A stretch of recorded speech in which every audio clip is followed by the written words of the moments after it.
Almost 3 billion people and counting are consuming video content on their devices. BeLive Media helps brands position their products and services to people at a time and manner that's convenient to them. If you would like to reach your customers and clients and stay ahead of your competitors, then connect with us.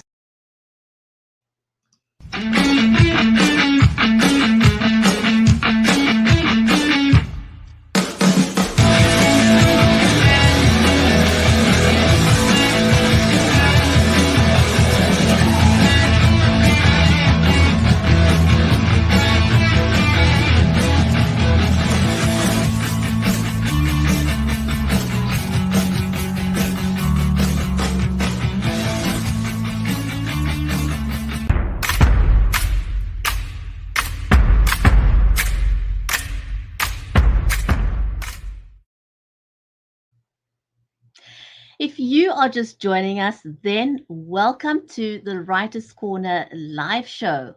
I'm your host, Bridgetti Limbanda from Cape Town in South Africa.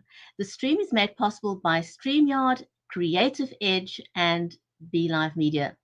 A special warm welcome to you, our viewers. If you're watching us on Amazon Live, on Twitter, Facebook, YouTube, on LinkedIn, do know that this is an audience-centric show. So the comments are being monitored. Do say hello. If you have a question or a comment, please feel free to interact with us.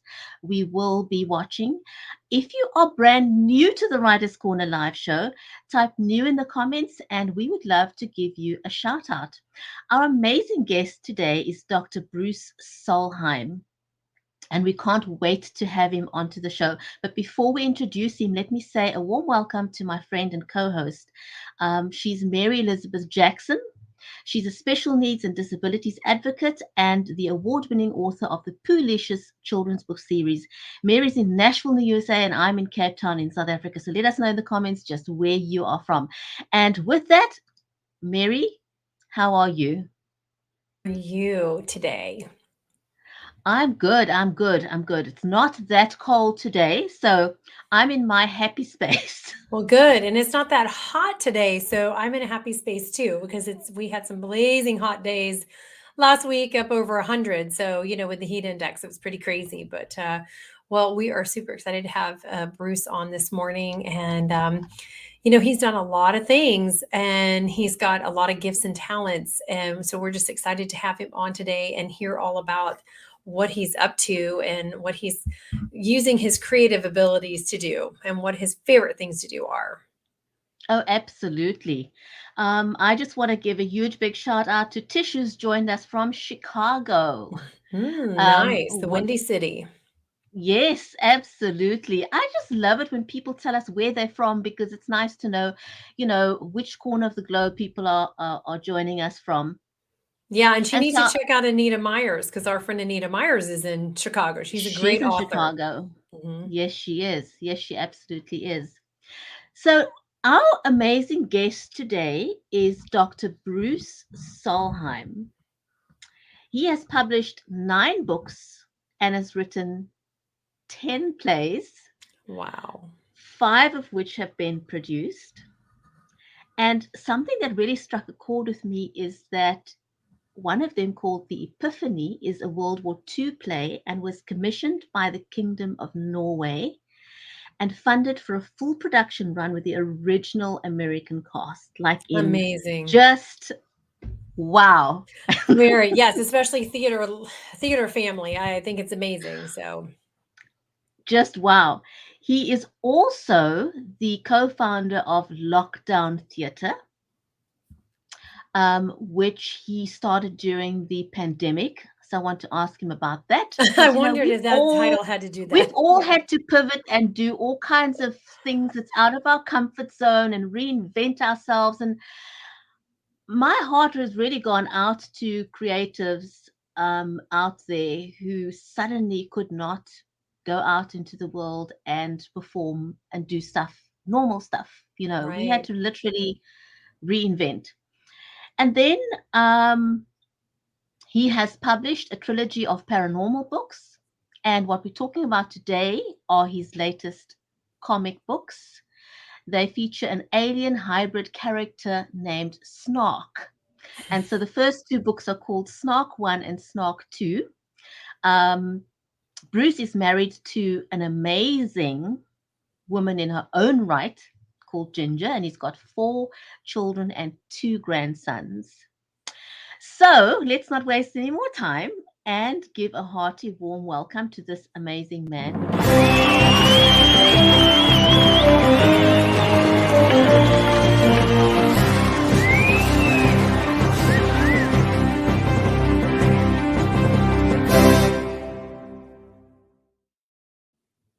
Hi, Bruce. That was Bruce. a nice intro. I want to meet that guy. Who is that I guy? know. Well, here's your Academy Award or your Thank you. your Emmy. I'd like to thank everybody. Yeah. Yes. I know, isn't it fantastic? The intro is amazing. You feel like the It greatest is. person on the planet Earth right now. So I almost fell off my chair. My goodness, you've done so many amazing things, Bruce. Yes. You absolutely needed to have that kind of introduction. I I know. am in absolute awe of what you have been able to Accomplish. Yes. Absolutely. And I love the name Lockdown Theater. I wondered if that's what Yeah. I think it's a great theater name. So it's awesome. Yeah. Necessity is the mother of invention. So Absolutely. Otherwise we wouldn't have the will or the telephone, right? yeah, exactly. Oh my goodness. Bruce, I know we're talking about your 2 comic books today, but please tell me about the Epiphany. I want to know a little bit more about it. I was just so excited when I read that, and I thought I need to ask you how that came about. The Lockdown Theater, or the which part? The Epiphany. The Epiphany. Yeah. Well, that's a historical play based on my family history. My mom and dad lived under Nazi occupation in World War II. And they had a actual Nazi colonel that moved into their living room. And my dad was taken to a labor camp during the war. So it was my mother and my sister and my eldest brother, who died during the war, that lived in the house with my grandparents and aunt and uncle. So it was a very tough time for them. And I was inspired by that story to write the Epiphany. And I took the actual story and then fictionalized some of it. But the most of it is true. You know, there is the villain is the Nazi colonel that lives in the house. And we were lucky enough to have a great production run here at Citrus College in Los Angeles County. And then the Norwegian government decided they wanted to send us there and actually perform for them in northern Norway, on the island, in the village where the action of the play actually takes place. So that's how remarkable that was.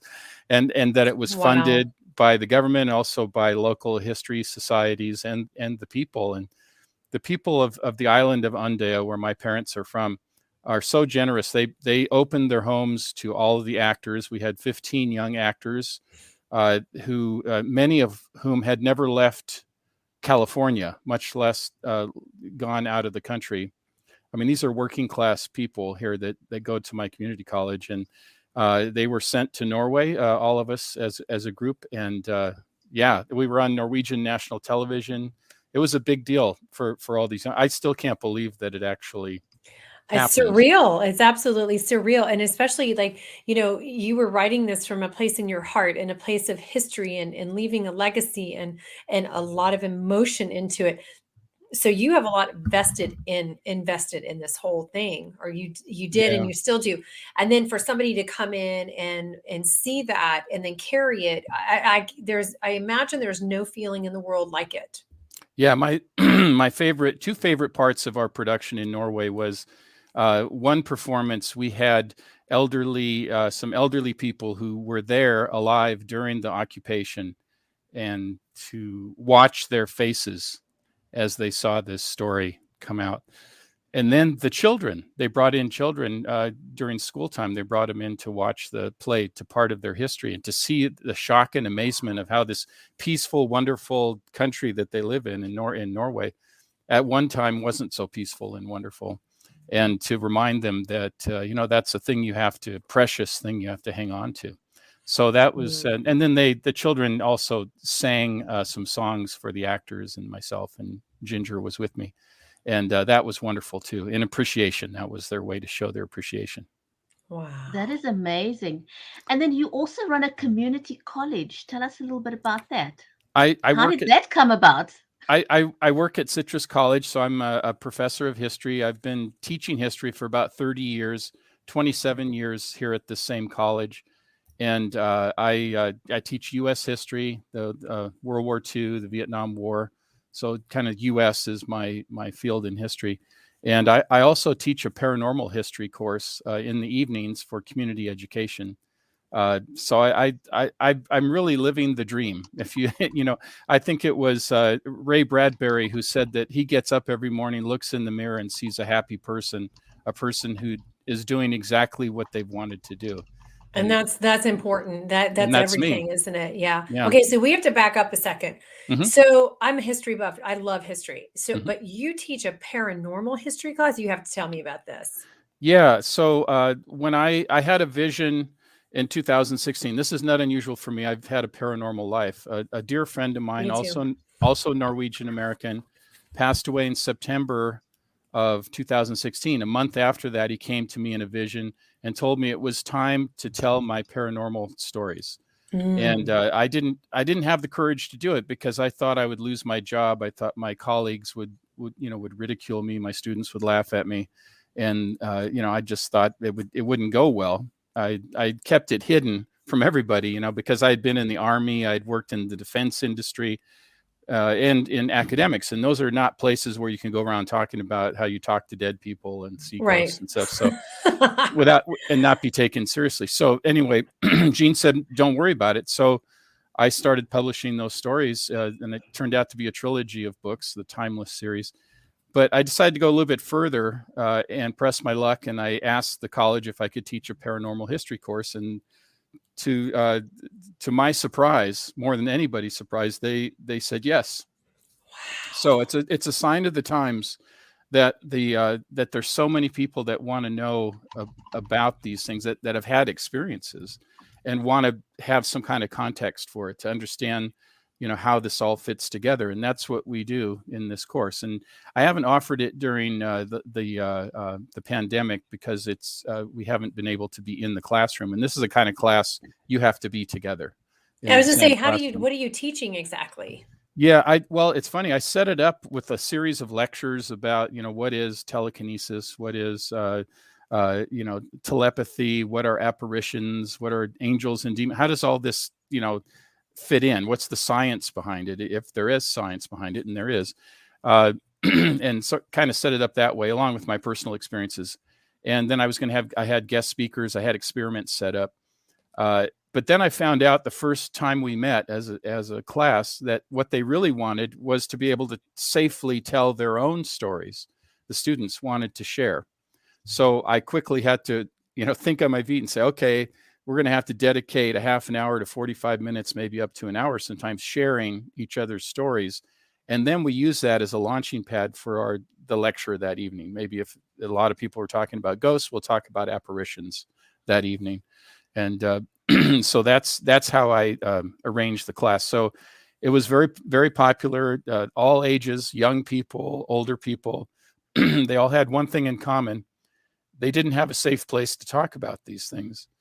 And some of them couldn't even talk to their own spouses, their own friends or coworkers, but they could talk about their paranormal experiences in the classroom. And that's what we provided them, was an opportunity to do that and not ridicule them, and to try to make sense of the whole thing. So I really miss those students in that class, but hopefully in 2022 we can bring it back. Wow. Amazing. Wow, you are a man of many, many talents. A jack of all trades, but a master of none. And so and lockdown theater, how did that come about? Was that sort of just out of pure necessity? Yeah. Is it community or professional? These are a combination of community-based actors, and really from all around the country, from New York to Washington State to California, all around the country. We were all able to connect and produce live theater online with remote actors. And we were able to create a 3D world for them, kind of like a game world, where they could act behind, in front of green screens. And we had an amazing technician and designer that was able to make all that happen. And we did it live, which is really pretty cool. And I was able to produce some of my plays that way. But it started just with, I wanted to do a reading because I knew actors. My friend Gene, who I told you I had a vision of, he was an actor. And he told me when I connected with him one day, he said, you should get these actors going because they're just sitting at home, and actors need to be around other actors and do work. So I said, well, let's have a reading. So I posted on Facebook, let's have a reading. I knew a bunch of actors. Next thing I know, people are saying, let's go farther than that. I said, you're right, we should. So then we came up with the idea of lockdown theater. Let's do live theater online. And we did, I think, 6 productions, and in the space of the 18 months, which is, pretty amazing in and of itself. And some of them went really well, and others had, technical glitches, but the purity of it was great. And some were amateur actors, and we had some Hollywood actors too that were idle.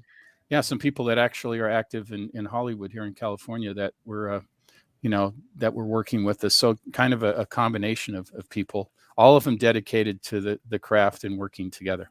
Absolutely. And did you guys charge for the or you just provided the Yes, entertainment? It was free because we were hoping that it would catch on, and then things kind of opened up. So the Hollywood actors said, "Oh, I'm going back. I got to go back to work." Yeah. Yeah, and then the others got busy with their lives. So, but we're hoping to redo it. We have a play that I wrote called Allie's Bees, which is a children's play actually, and but it's really for all ages. And we provided it to a couple of schools, and we were hoping that around the country under lockdown that the schools would want live theater, and that we weren't going to charge them, and the schools would we would set up a time and schools would watch our show together. We did it for a couple of schools, and then things started to open up, and it went into summer, and it just here we are.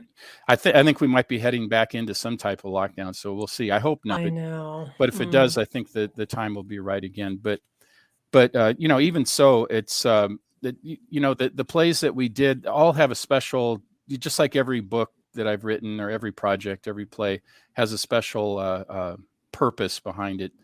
In fact, my first play, a regular theatrical play, was called The Bronze Star, and it was about a friend of mine who had committed suicide. He was a Vietnam vet. And I was devastated by this. Was back in 2002. And I had to find a way to tell the story. And it turned out to be theater as a theatrical play. So there's always a special reason. It's not like I sit down and, I need to really write a play right now. It comes to me, and the idea comes and says, you have to do this. You don't have a choice. Right, exactly. Do it. Yeah. So you're a channel. I mean, you're this conduit of information to flow through and creativity to flow through. And when those things come like that, you are compelled to do it and know that it's supposed to be in the world. And then if you stay in that place, I think it takes a life of its own. And then those who are supposed to be involved show up. But if we get in the way and start worrying about stuff, it interferes with just the energy that flows with it, and it just it just comes to life. And it's good. The advice I have for writers and playwrights is to be bold. Be very bold, because people recognize that when you are out on the edge, on that, testing the envelope, that's when people really appreciate it. Because they know you've put everything into it, whether it's a performance or the writing or anything else.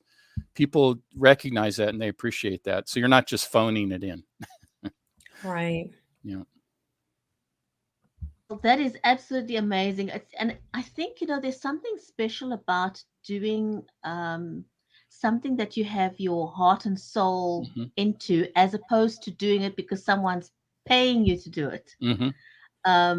It has a different dynamic when you have a vested interest in something. because you pour your soul into it.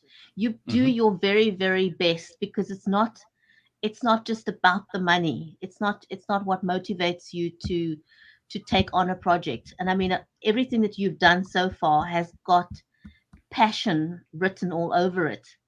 And I think that's what makes it so special to people who are involved and people who get to see your work, because it's easy to appreciate when you get that sense of just pure love that went into the production. I think you're right. You know, it's something that when I go on these meditative walks, one of the entities that I talk to always tells me to keep love in my heart and always operate from a position of love. And it sounds very, yeah, sure, whatever.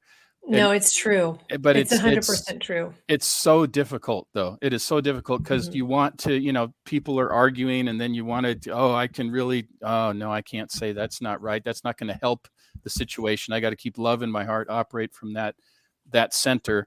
And it's really good guidance for all of us. And I think if more people followed that, we would have many fewer problems in the world if people could have that. Can you imagine what our world would be like right now if we could operate from a place like that, in peace, and in being that center of peace in the storm that is going on around us right now. Yeah, it is, unfortunately, not just here in the US, but around the world. Yes. Oh, yeah. Absolutely. Yeah. People need to, it seems like we need to constantly be reminding each other to be kind. We're all in this together. We're all going through really, really tough stuff. A lot of people are struggling. People are struggling to put food on the table. People are struggling to just do life. Life is hard. And if we can just learn to be kind to each other, it would really make such a huge difference. Yeah, no, I agree. A children's entertainer in Seattle that I grew up with, he passed away a number of years ago. He always said, be kind to yourself and be kind to others. That translates to good deeds. Absolutely. Well, and you attract that when you put out that, whatever you want to call it, energy, vibe, thoughts. That's what's gonna show up in your life as well. I think so. Yeah. So how did you transfer to comics? Yeah. And I have to say, you remind me of my co-writer and Brigetti and I, our friend Thornton, because he's got all these pots boiling. He doesn't have one stove. He's got like 2 stoves. And you guys, must introduce you to each other.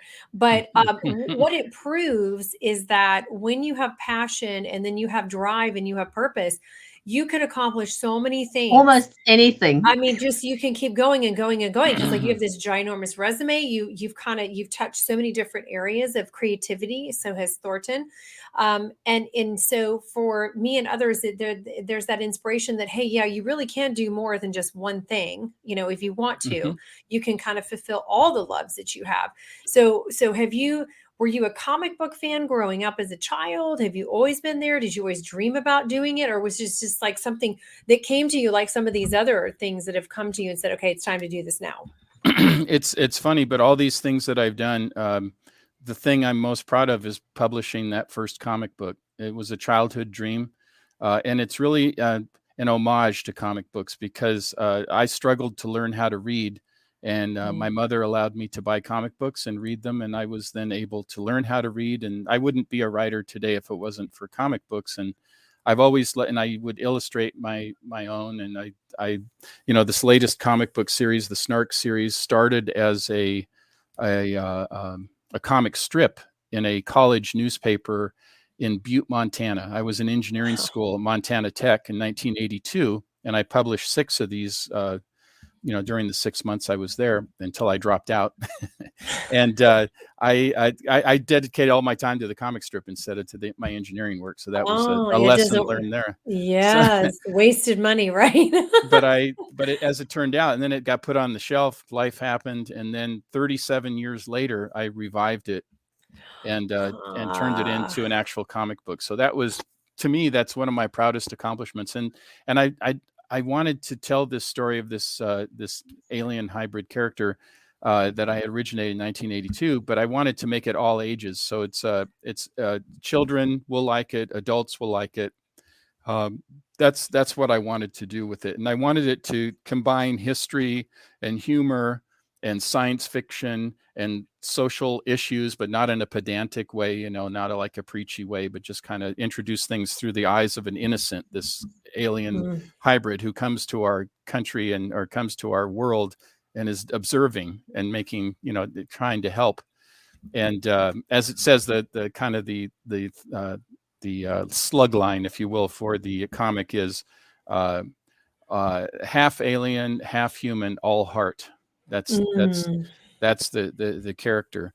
And so it's turned into a second comic book, and now a spin-off comic with the female lead character that we're working on. I'm working on with a young artist from Poland, very talented. And the original Snarc comic, the first two were illustrated by Gary Dumm, who's been around. He's in his 70s, and he's been illustrating comics since the 1970s. So he started kind of as an underground comic artist, and then has done mainstream stuff as well. So I've always loved comic books, and it's it's always whatever I'm compelled to do, and I feel like telling stories in a fictionalized way in comic books is, instead of writing novels, although I have written a children's novel or for middle grade readers, I love the freedom that I have with these comic books. But there's a lot of truth behind it too, history and humor. Humor is extremely important. Even the darkest topic plays that I've written have humor in them. I think it's really important. It's a way to break things up too. Yeah. And a lot of times, I don't know about you, but I have found myself laughing at awkward moments. Yes. Because it was a spontaneous reaction, but I didn't realize I didn't know what else to do. And so laughter is what came from it. And so for some people that makes them think, oh, what's wrong with you? And it's like, okay, this is a spontaneous reaction because I'm not even sure, what to do with this. Is a lot of information coming in, a lot to process, and it's overwhelming. So I'm just going to laugh about it. Yeah, it provides a catharsis for you at certain points. You can kind of let some, you can laugh and cry, or maybe both, at a certain point. And it's very important with villains in stories to have that kind of human side to them, because you don't want them to be just a cardboard cutout. So, villains can be funny too, but often in a dark way, but still, you have to laugh. Oh my gosh, this guy's, like Loki. Yeah, pretty sharp-witted, kind of thing. So, but at the same time, they are villains. So, and the thing about villains is they really don't think they're villains, which is always interesting to me. And I talk about that in my history class. We talk about the most vile villains in history. Do you really think they thought they were bad people? They probably thought they were good people doing the right thing. And so that self-delusion can provide a vehicle for some type of humor, even in the darkest situation. Wow. I think, we all need a bit of humor in our lives. What especially would life be like without humor, especially now? Yeah, we've got this another wave coming on, and mask mandates are coming back into play at schools and work, and Florida's, the entire state's gone back to mask mandate. Brigitte, you guys have had your share of a second or third wave before we did, so yeah. We've just riding the wave of the third one now, and the fourth one hasn't hit us yet. So yeah. Oh, it's just below the surface of humor is tragedy. So it's like a veneer over it, and it's our coping mechanism. It's a way to cope. When I was in the military, we had very dark humor as part of our mechanism, for survival. That's how you do it. And but it is part of life. So I always include that and try to make something uplifting. Like my first play that I wrote, Bronze Star, about a suicide of a Vietnam vet. How do you make that uplifting?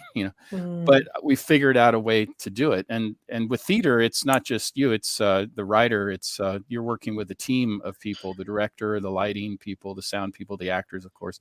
And you learn from all of them, and they all contribute, and you create this incredible thing that has taken on a life that you never even imagined. And that's why I love doing play. I love writing comic books and other books, but this theater is really special in that regard. It's so communal. Yes, absolutely. Well, we are about out of time, aren't we? I wanted to quickly ask you, how did you come up with the name Snarc? Like, what was behind you deciding on the name Snarc? I just, I thought of the character when I was working in a prison guard tower in West Germany when I was in the Army, and it didn't come to fruition until I got out of the Army the first time and went to engineering school, and I think it just sounded funny to me. The name just sounded funny, kind of like I was thinking of a like a narc, which in, so, and I thought, well, Okay. how could I make it funny? So snark. And then you got the term, snarky. People who are snarky are kind of, Right. So I thought, okay, that would be fun. And it's a memorable name. I did spell it with a K when I first did the comic strip, and then I changed it to a C when I came out with the comic book itself. So that's the evolution of the name. It just popped into my head as kind of funny. That's really how it started. Wonderful. That's a nice play on the word. I always like to ask people, like, how did you come up with a name for your business or a name for your book? Because the story behind it is always interesting. It's seldom just a word. There's always a story behind it. Bruce, that was amazing. And what's next for you? May I ask that? Who knows? Really, the real answer. That's the truthful answer. I do have this, this spin-off comic, Dr. Jekyll, Alien Hunter, that'll be coming out next year. And then Snarc 3 will come out probably the year after that. I'm also working on that. In terms of paranormal books, it's ongoing. I mean, I still take spirit walks 2 or 3 times a week and communicate with spirits. So I write down everything that I experience. I document it, and in a journal, the spirit journal, as I call it. So who knows what will be next? I really don't know. It's hard to say. I was going to ask, do you think that the comics will turn into either TV movies, Netflix, or something like that, or film? Well, I've been talking to the actors about doing a Snarc animated cartoon. Okay. So we do have some movement there, and we'll see. But like I said, a lot of the actors are back working, and when I call them, I'm not offering money. So it's for the love of the craft, and people have to make a living. So I understand that. Well, if you need a 17-year-old girl, my daughter will do it. You don't even have to pay her. She just loves theater that much. So. Oh, that's good. Keep in mind. Yeah, absolutely. Yes. Yeah. So I definitely, but thank you so much for joining us today. And just, we covered, you have so much that you are doing and so many things you've covered, so many different genres actually of creativity. And so, it's really fascinating to be able to share that with others and to, introduce what you do to maybe people who have not seen it yet. Then you'll have to keep us up on, if Snarc gets turned into an animation, we definitely want to know about it and have you back on, and maybe some more paranormal stories, because those are fascinating. So, well, thank you. I appreciate it very much. Well, do let us know what's next with Snarc. Keep us updated, and we definitely would love to invite you back on the show when the next book in the series Snarc, it'll be called Snarc 3, right? Yes, and then Dr. Jekyll, Alien Hunter is the spinoff. That'll come before Snarc 3. So I got the artists lined up. They have to know way in advance what how much work they have to do and spread it out. Right, absolutely. The easy part is writing it and creating. The hard part is the actual illustration per. Yes. I provide mock-ups, and I'm an artist, so I do some mock-up illustrations, but nowhere near the level that's required for a professional, published comic book. So I concede to the professionals. And you've got to have a very intimate relationship with your illustrator, especially in a comic, because you trying to get them to grasp what's essentially in your head and your mind. Yes, and you're right. That's very, very, that's not easy to get someone else to sort of get into your head and to bring it to life, see what you envision. Yeah. And you're right. It's a relationship. It's a very close relationship, and they take on the responsibility for the character kind of like an actor does with the writing. I write the play, the actor then fills it out, on stage. So an illustrator does a very similar type of thing, and they add their own. They even add suggestions for dialogue. Wouldn't they? Because they start to think like the character. Well, don't you think the character would say this? Oh yeah, you're right. The character would say that. Yeah, that'd be awesome. Yeah, it is amazing, and it is a very it is an intimate relationship with because you're dealing with something so close to your heart and something you created. So, Bruce, thank you so much. This has been amazing, and we definitely would love to have you back on the show sometime. Thank you for joining us today. This was Thank you fantastic. for inviting me. I appreciate it. It's a big pleasure. To our audience who joined us today on Amazon Live, on Facebook, on Twitter, on YouTube, and on LinkedIn, it was awesome to have you join us. Thanks very much, everyone. Stay safe and take care. We'll see you back next time.